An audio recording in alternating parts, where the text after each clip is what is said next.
Hi, I'm Rebecca, and I have been at One More Page.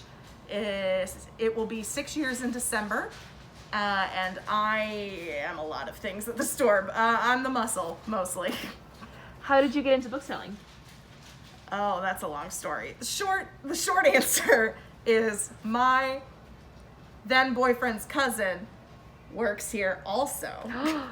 And Gasp. I was getting off of a really terrible job before the holidays, and she was like, hey, do you want to work at a bookstore? And I was like, yes. And I've been here ever since. What is your favorite part of the job? My favorite part of the job is probably figuring out the puzzle of what books people want to read next. Like, the people who come in and are like, I don't know what I want to read, this is what I like, recommend me a book, is my favorite part, because I think that books find you in the right time in your life, and I enjoy being the person to be like, have you read this book? Vanna White. Vanna White. Do you have any memorable moments from your time at One More Page? One or two, perhaps? One or two, perhaps. My favorite was probably the time that we had a young adult event in the store, and it was the night of the Stanley Cup final when the Washington Capitals were playing, and so we all had our jerseys on, and the event ended right as the game began. So as soon as the event ended, we pulled it up on the big screen, and we're like, okay, authors, that's great. You don't have to go home, but you can't stay here because we're watching the hockey game. And then we won the Stanley Cup, and we ran around screaming outside. It was very good. It was the Bells and Brujas tour. It was the Bells and Brujas tour with Danielle Clayton, Zoraida Cordova, and Sarah Nicole Lemon was there, yeah. Oh, what a great group of people. That was great. Do you have any favorite genres of books that you read?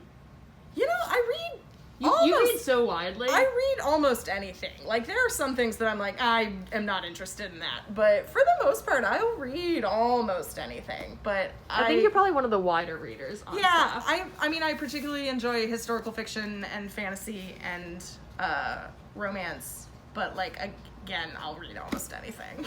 Well, if you had to recommend one book right now to people watching this video, your thousands upon millions of fans, what would it be? I brought it with me. Did you know these questions ahead of time? I did.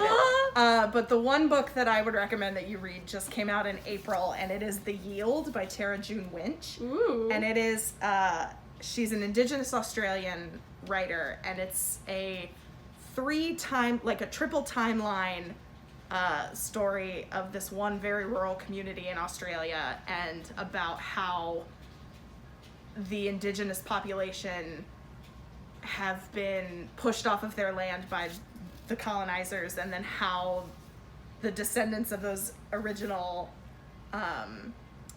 Indigenous peoples can take back their own culture through their language and through their connection to the land. And it's a gorgeous book. It will make you cry, it will make you laugh, it's beautifully written, and it just won the Miles Franklin Award in Australia, which is basically the National Book Award of Australia. But it's so good. It's definitely my favorite book of 2020. Awesome. Well, thank you so much, Rebecca, and thank you all for watching our Bookseller bio. Yes. See you later. Bye from One More Page. Bye.